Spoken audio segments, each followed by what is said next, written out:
Girlfriend Sultana के साथ मिलकर बड़े भाई का अश्लील वीडियो बनाया। माँ बाप, सगी बहन और बूढ़ी दादी का बेरहमी से कत्ल करके उनके शवों को घर के अंदर दफन किया और उन्हीं कब्रों के ऊपर वो साइकोपैथ लड़का पूरे 4 महीना तक चैन की नींद सोता रहा। ये किसी डरावनी हॉरर फिल्म की स्क्रिप्ट नहीं, बल्कि भारत की आपराधिक इतिहास का वो सबसे खौफनाक सच है जिसे सुनकर आज भी देश के बड़े बड़े जजों की रूह कांप जाती है। एक 19 साल का दुबला पतला लड़का जो डार्क वेब और हैकिंग की दुनिया का बेताज बादशाह बनना चाहता था, उसने अपने ही खून से सने एक ऐसी खूनी खेल को अंजाम दिया जिसे कानून की भाषा में रियरेस्ट ऑफ रियर यानी दुर्लभ से दुर्लभतम माना गया। नमस्कार, मैं हूं गुलफराज और आप देख रहे हैं गुलफराज शेरशाह। आज द फैमिली किलर के इस विशेष एपिसोड में हम पश्चिम बंगाल के मालदा जिले के उस आसिफ मोहम्मद केस का पूरा कच्चा चिट्ठा खोलेंगे, जिसकी कड़ियां का विश्लेषण आपको अंदर तक हिला कर रख देगा। दिल थाम कर बैठिए, क्योंकि आज आप शैतान के असली चेहरे को देखने जा रहे हैं। तारीख थी 28 फरवरी 2021। मालदा सिटी का कलियाचक इलाका। 19 साल का आसिफ मोहम्मद अपने 2 मंजिला आलीशान घर के बगल वाले गोदाम में अकेला बैठा था।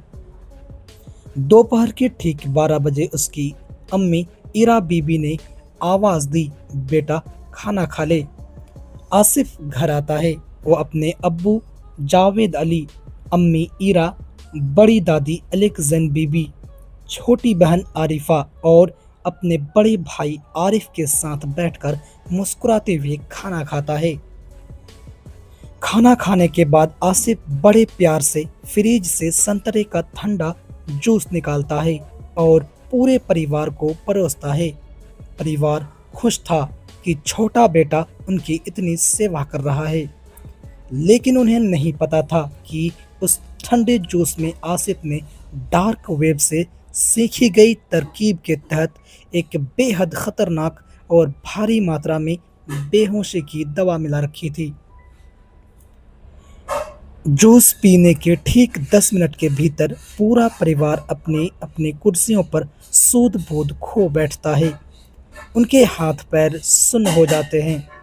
तभी आसिफ के चेहरे पर एक डरावनी मुस्कान आती है।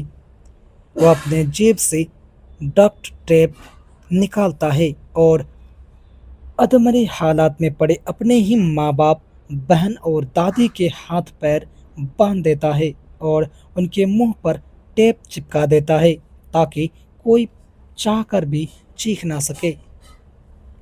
फॉरेंसिक और पुलिस की जांच में जो बात सामने आई वो रूह कंपा देने वाली थी। आसिफ ने अपने घर के अंदर एक गुप्त सुरंगनुमा रास्ता बनाया, जो सीधे एक बड़े पानी के अंडरग्राउंड टैंक की तरफ जाता था। उसने प्लाईवुड और संगमरमर की मदद से पानी के अंदर ही कुछ ताबूत जैसी आकृतियां तैयार की थी। आसिफ ने फोटो खींचने के बहाने अपने अर्धचेतन माँ बाप और भाई बहन को उस अंधेरे रास्ते से नीचे उतारा और फिर एक एक करके उसने अपनी 17 साल की सगी बहन, अपनी 75 साल की बूढ़ी दादी और अपने माँ बाप को उस पानी के टैंक में डुबो दिया। वे तड़पते रहे, अपनी जान की भीख मांगते रहे, लेकिन आसिफ पर खून सवार था।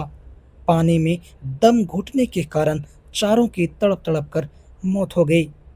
लेकिन इस खूनी खेल के बीच एक गड़बड़ हो गई। आसिफ के बड़े भाई आरिफ पर उस नशीली दवा का असर थोड़ा कम हुआ था। आरिफ ने अपनी पूरी ताकत लाकर अपनी मुंह और हाथ की टेप को ढीला किया और आसिफ से जान बचाकर खिड़की के रास्ते भाग निकला। आसिफ ने उसे पकड़ने की कोशिश की, उसे जान से मारने की धमकी दी, लेकिन आरिफ रात के अंधेरे में गायब हो गया। 4 कत्ल करने के बाद आसिफ के माथे पर एक शिकन तक नहीं थी। उसने घर के फर्श को खोदा, चारों लाशों को दफन किया और ऊपर से पक्का प्लास्टर कर दिया। वो उसी कमरे में आराम से सोता था। पड़ोसियों को जब भी शक होता, वो कह देता कि पूरा परिवार कोलकाता शिफ्ट हो गया है। लेकिन आसिफ का असली मकसद अभी बाकी था। वो अपने पिता की करोड़ों की संपत्ति और बैंक बैलेंस अकेले हड़पना चाहता था, जिसके लिए बड़े भाई आरिफ का रास्ते से हटना या चुप रहना जरूरी था। तारीख जून 2021। कत्ल को 4 महीने बीत चुके थे। आरिफ डर के मारे कोलकाता में छुपा हुआ था। इसी बीच आसिफ ने अपनी गर्लफ्रेंड सुल्ताना के साथ मिलकर एक घिनौनी साजिश रची। उसने सुल्ताना का इस्तेमाल करके अपने बड़े भाई आरिफ को एक जाल में फंसाया और उसका एक अश्लील और आपत्तिजनक वीडियो गुप्त कैमरे से रिकॉर्ड कर लिया। अब आसिफ के हाथ में सबसे बड़ा मोहरा था। उसने आरिफ को वो वीडियो दिखाकर ब्लैकमेल करना शुरू किया। अगर तुमने पुलिस को माँ बाप के गायब होने की भनक भी दी तो ये अश्लील वीडियो इंटरनेट पर वायरल कर दूंगा और समाज में तुम्हारी थू थू होगी। आसिफ को लगा कि उसने अपनी भाई का मुंह हमेशा के लिए बंद कर दिया, लेकिन वो गलत था। जिन्होंने ब्लैकमेल और अपने पूरे परिवार के कत्ल के बोझ तले दबा आरिफ अब और चुप नहीं रह सकता था। 19 जून 2021। आरिफ अपनी जान दांव पर लगाकर मालदा के कलियाचक पुलिस स्टेशन पहुंचता है और पुलिस के सामने रोते हुए सारा सच उगल देता है। पुलिस को पहले यकीन नहीं होता, लेकिन जब भारी पुलिस बल आसिफ के घर पहुंचता है और उस डार्क रूम के फर्श को खोदा जाता है तो अंदर से 4 सड़े गले कंकाल बरामद होते हैं।